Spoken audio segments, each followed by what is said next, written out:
সারা বছর ধরে অপেক্ষা করে থাকি যে একটা এক্সিবিশনের জন্য, সেই এক্সিবিশন অলরেডি শুরু হয়ে গেছে। আজকে 17 তারিখ, সেকেন্ড ডে।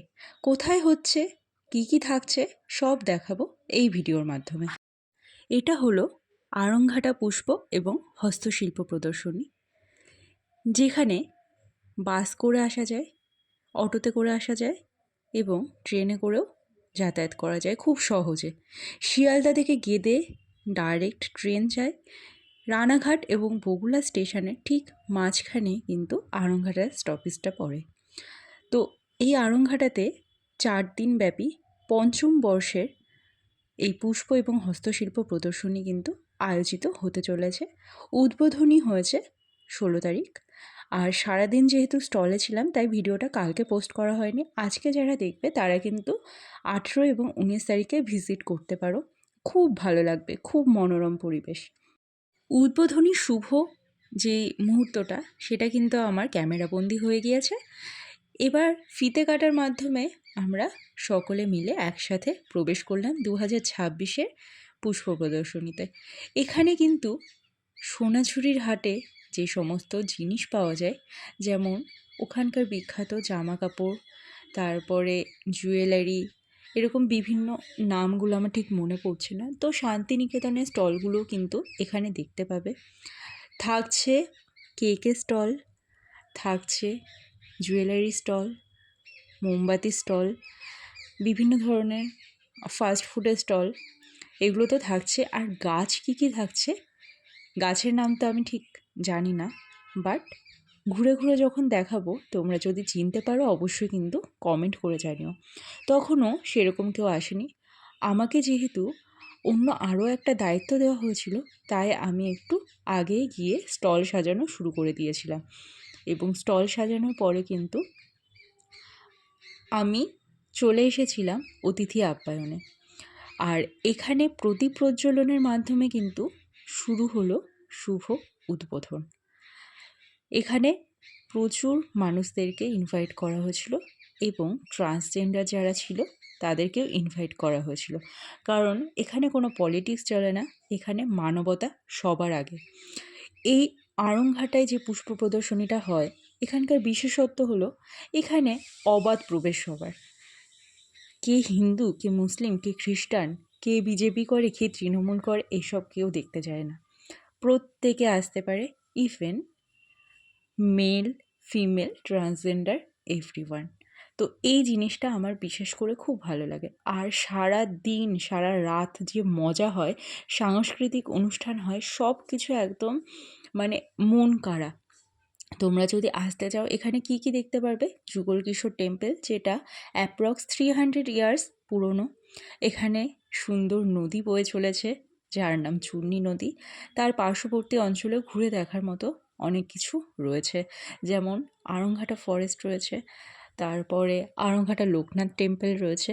এরকম কিছু কিছু জায়গা কিন্তু ঘুরে দেখে বিকালের আমেজ, শীতের যে আমেজটা আমরা উপলব্ধি করতে ভালোবাসি, সেই আমেজটা নিয়ে যে কোনো ট্রেন ধরে আরামসে তোমরা বাড়িতে পৌঁছে যেতে পারো। কারণ স্টেশন থেকে নেমে পশ্চিম দিকে কিন্তু এই পুষ্প প্রদর্শনীর আয়োজন। আর এখন দেখাচ্ছি আমার স্টল। আমার স্টলে তো 8 রকমের জুয়েলারি এবং স্ক্রাঞ্চিস পাবেই। এরপরে ঘুরে দেখাবো সম্পূর্ণ মেলা। প্রথমে যেগুলো দেখে নেব, হাতে তৈরি কাঠের বিভিন্ন দ্রৌপদী। তো এগুলো কিন্তু পারচেজও করা যায়, আই থিঙ্ক। মানে আমি তো জিজ্ঞাসা করিনি এগুলোর দাম কত, মেবি এগুলো পারচেস করা যায়, কারণ এগুলো অনেক কষ্ট করে বানাতে হয়। যেহেতু এটা হস্তশিল্প প্রদর্শনী মেলা, তো হাতে বানানো জিনিসপত্র কিন্তু থাকবে। আর এইখানে কিছু দেখার মতো মাটির উপরে আঁকা জিনিসপত্র রয়েছে। এবার শুরু হচ্ছে গাছ। প্রথমেই থাকছে ইনডোর প্ল্যান্টস, তারপরে শুরু হয়ে যাচ্ছে বিভিন্ন শীতকালীন ফুল, এবং পরপর তোমরা দেখতে থাকো, দেখলেই বুঝতে পারবে কত ধরনের ফুল এখানে এসেছে। ইভেন এখানে কিন্তু বনসাই গাছেরও বাহার এসেছে। ইভেন এখানে বিভিন্ন লাউ, কচু, এই ধরনের জিনিসপত্র কিন্তু এসেছে, শাক সবজির বাহার যেটাকে বলে। এখানে বিভিন্ন ডালিয়া ফুল রয়েছে। আমার ফুল সম্পর্কে সেরকম কোনো আইডিয়া নেই যদিও, বাট এই ফুলগুলোর সাইজ কিন্তু তোমরা ক্যামেরাতে বা ভিডিওর মাধ্যমে কিন্তু বুঝতে পারবে না। এগুলো আসলে পরে বুঝতে পারবে এগুলো ঠিক কতটা বড়। আর যারা বানিয়েছেন তাদেরকে সত্যিই স্যালিউট, কারণ এগুলো বানাতে কিন্তু অনেক কষ্ট করতে হয়। প্রত্যেকটা ফুল বা গাছ যাই বলো না কেন যারা বানায় সেগুলো কিন্তু তাদের প্রাণ ভ্রমর। গাছের যদি কিছু হয়ে যায় তাহলে কিন্তু মানুষটা ভেতর থেকে ভীষণ কষ্ট পায়। এদিকে বনসাই গাছগুলো রাখা হয়েছে এবং এরকম বনসাই গাছটা যেরকম মাঝ বরাবর গিয়েছে, আর একটু ওইদিকে গেলে পরে আরও কিছু গাছের কালেকশন দেখা যাবে। যেহেতু মাঠটা ছোট তাই বেশি গাছ আনা সম্ভব হয়নি। আরও একদিকে কিন্তু স্টলের কালেকশন রয়েছে, আর এক সাইড কিন্তু পুরো গাছে ভরা। এখানটা ক্যাকটাস দেখতে পাচ্ছ। এই গাছগুলো একদম স্বচক্ষে দেখতে অনুভব করতে কিন্তু তোমাদেরকে আড়ংঘাটায় আসতেই হবে, আর আমার স্টল তো ভিজিট করতেই হবে। যারা কৃষ্ণনগর বা শান্তিপুর থেকে আসতে চাও তারা কিন্তু ডাইরেক্ট ট্রেনে করে প্রথমে রানাঘাট গিয়ে রানাঘাট থেকে কিন্তু আড়ংঘাটা চলে আসতে পারো গেদে লোকাল ধরে। আর শিয়ালদা ওই সাইড থেকে যদি আসতে চাও শিয়ালদা থেকে ডাইরেক্ট গাড়িতে করে রাস্তা পথেও চলে আসতে পারো, এবং ট্রেনে তো একদম গেদে লোকাল ধরলে পরেই আড়ংঘাটা স্টেশনে নেমে পড়তে পারবে। আর ওদিকে বীরনগর আছে, তাহিরপুর আছে, এদিকে বগুলা আছে, সব জায়গা থেকে কিন্তু আসা পসিবল।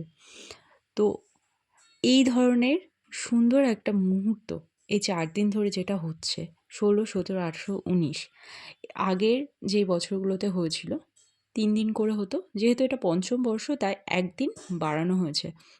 গ্রামের যে শীতের আমেজ এবং সুন্দর মুহূর্ত এগুলো উপলব্ধি করতে হলে আড়ংঘাটা না আসলে পরে কিন্তু বোঝাই যাবে না। বেশিরভাগ জায়গায় কিন্তু পুষ্প প্রদর্শনী বা এই ধরনের মেলা যেগুলো হয় সেগুলোতে একটু হলে পরেও পৌরসভা ভিত্তিক হয়ে থাকে বা অন্য টাইপের ভিত্তিক হয়ে থাকে। তো এইটা কিন্তু সম্পূর্ণ মানে আড়ংঘাটাবাসীরা মিলে করছে, এবং অবশ্যই জেলা থেকে কিন্তু সহায়তা করা হচ্ছে, মানে সরকারের সহায়তায় কিন্তু করা হচ্ছে জিনিসটা। যেমনটা বললাম এখানে বিভিন্ন হস্তশিল্পের জিনিসপত্র যেরকম পাচ্ছ সেরকম কিন্তু শান্তিনিকেতন থেকেও আসা স্টলগুলো থেকে তোমরা মন মতো কেনাকাটা করতে পারো। অনেক সময় আমরা দেখি নিউ টাউনে বা অন্যান্য জায়গায় শান্তিনিকেতনের সোনাঝুরির হাট বসেছে, তো এখানেও ছোট্ট একটা ক্ষুদ্র ওই সোনাঝুরির হাটের মতোই ব্যাপারটা করা হয়েছে, এবং অরিজিনাল শান্তিনিকেতনী জামা কাপড় জুয়েলারি এই ধরনের জিনিস কিন্তু তোমরা কিনতে পারবে। এবার চলে এসেছি বনসাইয়ে। এই বনসাইগুলো সম্পর্কে আমার কোনো আইডিয়া নেই, বাট আমি এটুকু জানি যে এগুলোর দাম কিন্তু অনেক বেশি হয় এবং এগুলো বানাতে 12 বছর, 15 বছর, 20 বছর এরকম লাগে। যেরকম বড় বট গাছ হয়, বড় বড় গাছ হয়, সেগুলোরই ছোট মিনিয়েচার পিসেস হলো এগুলো। এগুলো আমারও তৈরি করার খুব ইচ্ছা, কিন্তু আমি গাছ সম্পর্কে যেহেতু কিছুই জানি না তাই এগুলোর দিকে আর এগোই না। এখানটায় আমাদের আড়ংঘাটা গার্লস স্কুলের মেয়েরা কিন্তু প্রদর্শনীর জন্য হাতে বানানো কিছু দ্রব্য নিয়ে এসছে। দ্রব্য বলতে কি এগুলো আর্ট এক্সিবিশন যেহেতু, তো আর্টেরই বিভিন্ন জিনিসপত্র নিয়ে এসছে এবং সত্যি জিনিসগুলো খুব সুন্দর। বয়েজ স্কুল থেকেও এসছে। এরপরে এখানটায় কিন্তু অনুষ্ঠান শুরু হয়ে গিয়েছিল 3টে থেকে, আজকেও হবে এবং আগামী 2 দিনও হবে। তোমরা কিন্তু এই অনুষ্ঠান দেখেও যেতে পারো। মাঝখানে বসার জায়গা করা হয়েছে, সাইড দিয়ে স্টলের জায়গা করা হয়েছে, কেনাকাটা, খাওয়া দাওয়া, ঘোরাফেরা দিয়ে একদম মেলা জমজমা। তাই আসতে কিন্তু তোমাদেরকে হবেই। দেখা হচ্ছে আবার নেক্সট ভিডিওতে।